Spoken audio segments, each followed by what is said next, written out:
Magandang gabi mga par. So ngayon ay nandito tayo sa Gawing Davao. May kukunin po tayo ngayon dito na materyales at ngayon po ay mag-uumaga na. So ayan, good morning. Dito sa Davao, good morning. Mga 5 AM na po ito ng umaga. So yung aking driver dito ay tulog pa si Paring Takloy. Ayan, ang ganda ng pagkakatulog. Taas yung paa. At yun, nagkakapi na. Parang kawawang-kawawa doon sa kanyang pan. Dala na din ang kanyang kapag-ulan. Dito na tayo. So ayan po, dito na tayo sa area. Kung saan magluluding po tayo ng tawag dyan. Asimbol na container. Gawin po pisina dito sa Davao Prehab. Guys, Dito po kami po kanyang okay na. Talaga na yung kailangan natin. para sa container na gawin pong opisina at ito po ay asimbol. So ayan, karga na, handa na po kami. Okay. So uwi pa po kami ng Jinsan ngayong araw na ito at ayan na nga. So biyahe na po tayo mula Davao hanggang Jinsan. Si Bade dala niya ng kanyang motor para pagbalik po ng Davao meron po silang masasakyan, napakalayo po sila po kasi yung mag-aasimbol. Napakainit po ang panahon po ngayon dito sa Davao, sobrang init po talaga. Tingnan niyo yung panahon, napakainit. So alas 11 na po ito ng umaga dito sa ating pagbabiyahe. Traffic lang po dito, grabe yung mga sasakyan. Kaya nandito na tayo. Iwan ko kung saan kalsada na ito. Basta kalsada.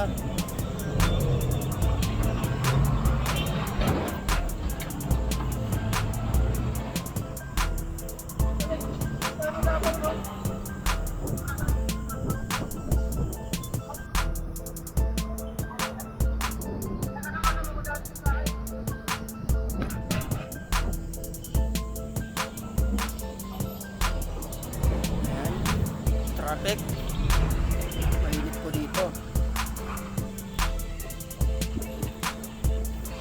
Kami po pala ay sumakay dito sa likod po ng truck kasi sa harapan mayroon pong nakasakay doon. Punong-puno po kami, baka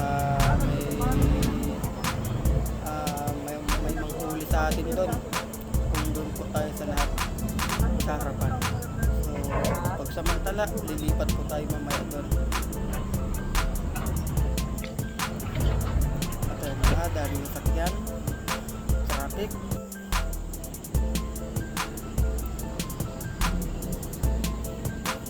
Napakaganda po pala ng Davao, napakalawak at ang linis pa. Ganito pala dito.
Si pare ko gandang-ganda ng mood kahit mainit, tuloy ang biyahe.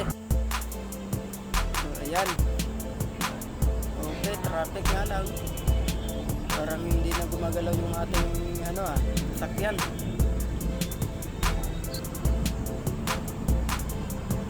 Mabuti na lang maganda yung panahon. kahit mainit, titiis-tiisin na rin po yung init nito.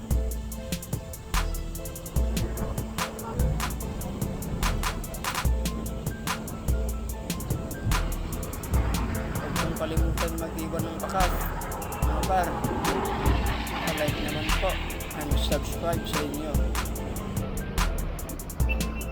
Marami pong salamat sa panonood.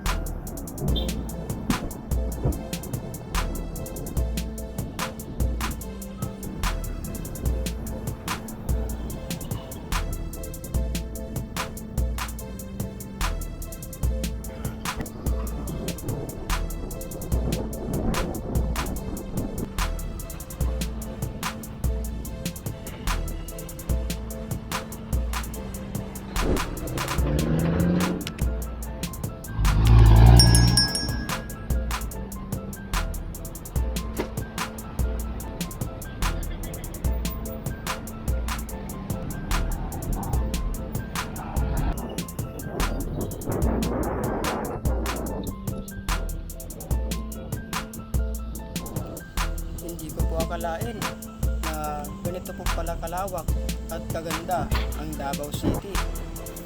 Ayan, mga naglalaki ang building. Hindi ko po alam kung anong building po ito. At mamaya po ay dadaan po tayo sa kanilang Postal Road, kung saan makikita po natin ang kanilang daanan doon sa napakaganda, malinis at napakahaba po.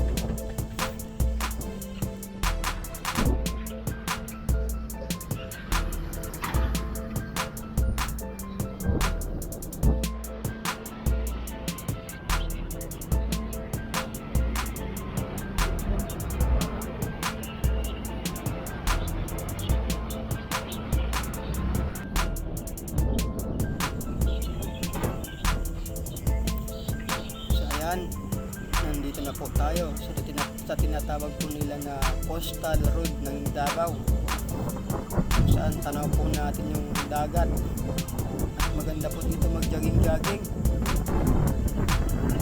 Napakahaba po nito. Yun po kung ilang kilometro ito, kasi napakalawak talaga, napakalayo po, napakahabang Postal Road po ng Davao.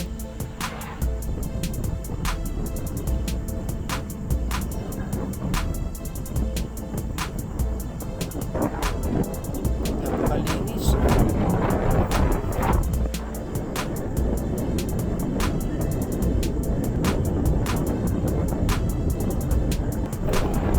Dito po sa bandang kanan, dito po yung kabulan. Kaliwa po naman ay ang dagat.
pare ko kawawa naman.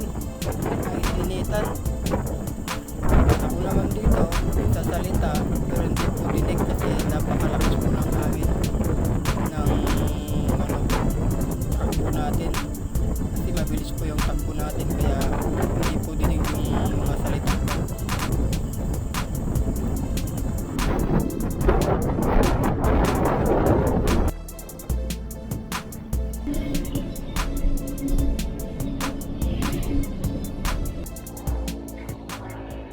So guys, uwi na tayo galing ng Davao. Nandito na tayo sa ating area, sa ating kung saan tayo nakatira. Yan. So, uwi na din tayo.